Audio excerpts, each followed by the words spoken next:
Lorsque nous pensons au stoïcisme, ce sont souvent des images de philosophes austères et de généraux sur le champ de bataille qui nous viennent à l'esprit. Ces figures historiques semblent distantes et inaccessibles. Pourtant, sous ces airs rigides, le stoïcisme offre une sagesse pratique pour comprendre et améliorer les relations avec les femmes. Il ne s'agit pas seulement de philosophie, mais d'une véritable approche de vie.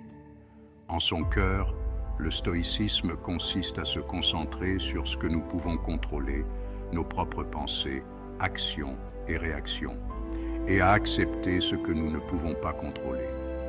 Cette distinction est cruciale pour notre paix intérieure. Ce principe peut s'avérer transformateur lorsqu'il est appliqué à l'amour et aux relations. Il nous aide à naviguer les défis émotionnels avec plus de sérénité. En intégrant les principes stoïciens, nous pouvons aborder les relations avec plus de clarté, de résilience et de compassion.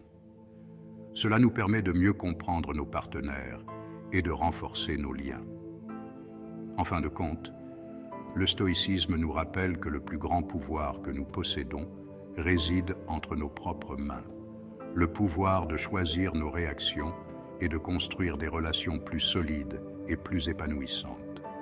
C'est une philosophie de vie qui nous guide vers un amour plus profond et plus authentique. L'un des principes fondamentaux du stoïcisme est la dichotomie du contrôle, un concept puissant et libérateur. Ce concept nous encourage à faire la distinction entre ce que nous pouvons contrôler et ce que nous ne pouvons pas contrôler dans nos vies, nous aidant ainsi à mieux gérer nos émotions. Dans les relations, cela signifie reconnaître que si nous pouvons contrôler nos propres actions et réactions, nous ne pouvons pas contrôler nos partenaires, ni leurs sentiments ou comportements. Essayer de contrôler quelqu'un d'autre est la meilleure façon de nourrir frustration et ressentiment, créant des tensions inutiles. Au lieu de cela, le stoïcisme nous enseigne à concentrer notre énergie sur ce que nous pouvons contrôler, notre propre comportement et notre communication, en cultivant la paix intérieure. En abandonnant le besoin de contrôler nos partenaires, nous créons un espace pour l'acceptation et une connexion authentique, basée sur le respect mutuel. En adoptant ce principe, nous nous donnons les moyens de construire des relations plus saines et plus épanouissantes, pleines de compréhension et de bonheur partagé. Les relations, de par leur nature même, sont imprévisibles. Le stoïcisme nous enseigne à aborder ces inévitables hauts et bas avec acceptation et résilience. Acceptation ne signifie pas tolérer l'intolérable. Cela signifie prendre acte de la réalité telle qu'elle est, sans résistance ni déni. La résilience est notre capacité à rebondir après l'adversité et à en sortir plus fort. Face aux difficultés relationnelles, le stoïcisme nous rappelle que nous avons la force intérieure nécessaire pour traverser les tempêtes. En cultivant l'acceptation et la résilience, nous nous donnons les moyens de naviguer avec grâce et sagesse dans les défis inévitables de l'amour. Dans le tourbillon de la vie moderne, il est facile de se laisser happer par le train du quotidien et de perdre de vue ce qui compte vraiment. La méditation et la réflexion offrent un répit indispensable, nous offrant l'espace nécessaire pour nous connecter à nous-mêmes et gagner en clarté. La méditation, au sens stoïcien du terme, consiste à entraîner l'esprit à se concentrer sur le moment présent. La réflexion consiste à contempler nos expériences, à tirer des leçons de nos erreurs et à identifier les points à améliorer. En intégrant la méditation et la réflexion à nos routines quotidiennes, nous cultivons un sentiment de paix intérieure et de conscience de soi. Nous devenons des partenaires plus présents, plus compréhensifs et plus bienveillants. Section 6. Devenir la meilleure version de soi-même. La voie vers l'excellence personnelle. Le stoïcisme met fortement l'accent sur la poursuite de l'excellence personnelle, ou arrêté, comme on l'appelle en grec. Il ne s'agit pas de rechercher la perfection ou de se comparer aux autres. Il s'agit plutôt de chercher constamment à nous améliorer dans tous les domaines de la vie, physiquement, intellectuellement, émotionnellement et moralement. Lorsque nous nous engageons dans la voie du développement personnel, nous devenons naturellement des partenaires plus attirants. En nous concentrant sur notre propre développement, nous évitons le piège qui consiste à essayer de changer nos partenaires.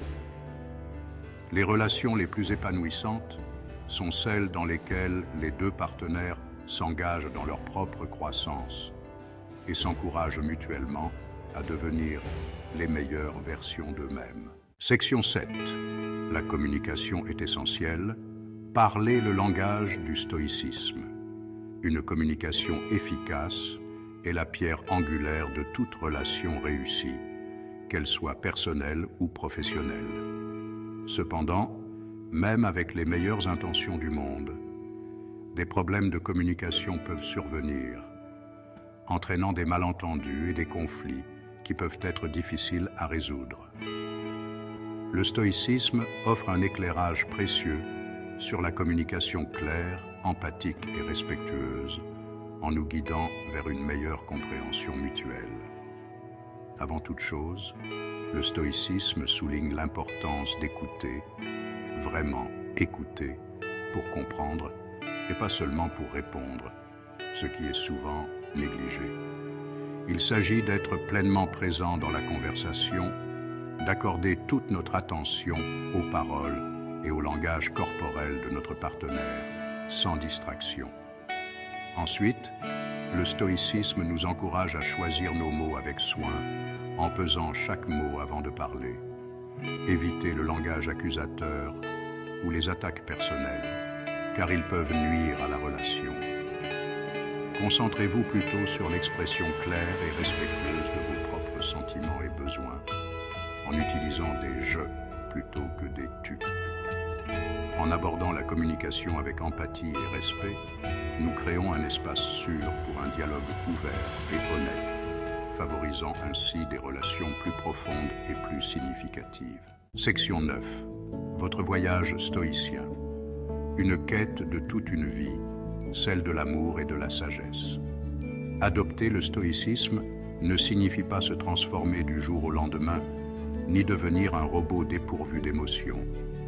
Il s'agit de s'engager dans un voyage de toute une vie, fait de découverte de soi, de croissance et de résilience. Les principes énoncés dans cet essai constituent un point de départ pour aborder les relations avec plus de clarté et d'intention. En vous plongeant plus profondément dans le stoïcisme, vous découvrirez une mine de sagesse et d'outils pratiques qui vous aideront à construire des relations plus épanouissantes. Faites le premier pas aujourd'hui et commencez votre voyage vers une vie d'amour, de sagesse et d'épanouissement.